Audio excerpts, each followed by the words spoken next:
Hi ಎಲ್ಲರಿಗೂ ನಮಸ್ಕಾರ, good morning. ನಾನು ನಿಮ್ಮ ಮಾಯಾ. ನಾನು ನನ್ನ ಮಿನಿ ಬ್ಲಾಗ್ನ ಸ್ಟಾರ್ಟ್ ಮಾಡ್ತಾ ಇದ್ದೀನಿ. ನಾನು ಮಾರ್ನಿಂಗ್ ಎದ್ದು ಬೇಗ ನನ್ನ ಡ್ರೆಸ್ನ ಸೆಲೆಕ್ಟ್ ಮಾಡ್ಕೊಂಡಿದ್ದೆ. ನನ್ನ ಕಂಪ್ನಿಗೆ ಹೋಗ್ಬೇಕಂತ ಮಾರ್ನಿಂಗ್ 5:30 5:40 ಎದ್ದಿದ್ದೆ. ಸೊ ನಮ್ಮ ಅಮ್ಮ ಕಾಫಿ ಕೊಟ್ಟರು, ರೆಡಿಯಾಗಿ ಆದಮೇಲೆ ಕಾಫಿ ಕುಡ್ದಾದ್ಮೇಲೆ ಏನು ಟೈಮ್ ಆಗಿರುತ್ತೆ ಅಲ್ವಾ. ಸೊ ನಾನು ಕಂಪ್ನಿಗೆ ಹೊರಡೋಣ ಅಂತ ಹೊರಟೆ. ಆಮೇಲೆ ನಮ್ಮ ಕಂಪ್ನಿಯಲ್ಲಿ ಶೂ ಮ್ಯಾಂಡೇಟರಿ. ಸೊ ಶೂ ಹಾಕ್ಕೊಂಡು ರೆಡಿ ಆಗಿ ಏನೇನು ಹೆಲ್ಮೆಟ್ಟು, ಸೇಫ್ಟಿ ಪ್ರಿಕಾಷನ್ಸ್ ಏನು ಬೇಕು ಎಲ್ಲ ತಗೊಂಡೆ. Helmet is must. ಯಾರ್ಯಾರೆಲ್ಲ ವೆಹಿಕಲ್ ಓಡಿಸ್ತೀರಾ ಹೆಲ್ಮೆಟ್ ಹಾಕ್ಕೊಂಡು ವೆಹಿಕಲ್ ಗಾಡಿಯೆಲ್ಲ ಆಚೆ ತೆಗ್ದೆ. ಅಮ್ಮ ಬಂದು ನನ್ನದು ಬ್ಯಾಗ್ ಕೊಟ್ಟರು. ಮನೆಯಿಂದ ಹೊರಟೆ. ಆ್ಯಕ್ಚುಲಿ ಆನ್ ದ ವೇ ಹೋಗುವಾಗ this was my favourite spot. ಇಲ್ಲಿ ಹೋಗ್ತಾ ಇದ್ದರೆ ಏನೋ ಒಂಥರ ಪಾಸಿಟಿವ್ ಫೀಲ್ ಆಗುತ್ತೆ. ಅಲ್ಲಿ ಎಷ್ಟು ಚೆನ್ನಾಗಿ ಮರಗಳಿದೆ ಗೊತ್ತಾ, ತುಂಬ ಚೆನ್ನಾಗಿದೆ.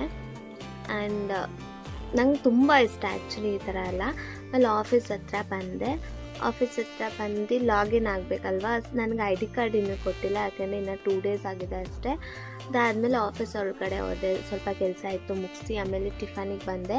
ಟಿಫನ್ ಮಾಡ್ಕೊಂಡು ಹೋಗಿರಲ್ಲ, ಅಲ್ಲಿ ಮಾರ್ನಿಂಗ್ ಹೋಗಿರ್ತೀನಲ್ವಾ ಅದಕ್ಕೆ. ಆಮೇಲೆ ಬ್ರೇಕ್ ಇತ್ತು, ಬ್ರೇಕ್ ಬಂದು ಕಾಫಿ ಕುಡ್ದು ಆಮೇಲೆ ಲಾಗೌಟ್ ಟೈಮ್ ಆಯಿತು. ಲಾಗೌಟ್ ಟೈಮ್ ಆಗಿರೋದಕ್ಕೆ ಮನೆ ಕಡೆ ಹೊರಟೆ.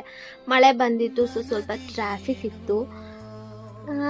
ಆಮೇಲೆ ಇದು ನನ್ನ ಮಿನಿ ವ್ಲಾಗ್. ಕೆಲವೊಮ್ಮೆ ಉತ್ತರವನ್ನು ಪದಗಳಿಂದ ನೀಡುವ ಬದಲು ಮೌನದಿಂದ ನೀಡುವುದೇ ಒಳ್ಳೆಯದು. Thank you for watching.